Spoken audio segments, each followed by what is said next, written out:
আজি মছলাৰ সৈতে ভেন্দি ভাজি কৰিম। লগতে মই মছলাখিনি ৰেডি কৰি ল'লোঁ। প্ৰথমতে চব জিৰা গুড়ি আৰু অকণমান সৰিয়হ গুটি, লগতে বাদাম, অকণমান বুটৰ দালি আৰু অকণমান ধনিয়া আৰু কেইটামান জলকীয়া লৈ এইখিনি ভালদৰে লৰাই থাকিলোঁ। কিছু সময় গৰম হ'বলৈ দিলোঁ।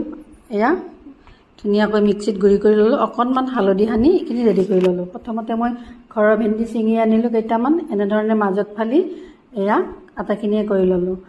এনেধৰণৰ গুটিকেইটা ওলালে হয়, নোলালেও কথা নাই।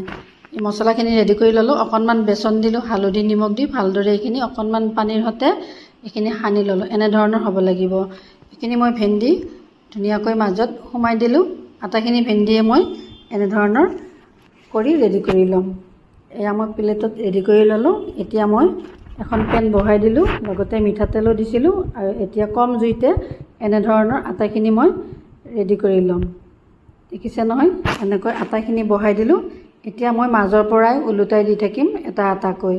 এনেধৰণৰকৈ এয়া এটা আটাকৈ দি দিলোঁ। এনেকৈ ওলট পালটকৈ দিয়াৰ পিছত এয়া হ'বলৈ দিলোঁ। আকৌ এবাৰ ওলোটাই দি দিম। এইখিনি হৈয়ে গ'ল। এতিয়া মই আটাখিনি উঠাই ৰাখিম। এনেধৰণৰ উঠাই ৰাখিলোঁ মই। এয়া ধুনীয়াকৈ সজালোঁ। এইখিনি খাবলৈ বা দেখিবলৈ সঁচাকৈয়ে ভাল লাগিছে। এনেধৰণে আপোনালোকে এবাৰ ট্ৰাই কৰিব।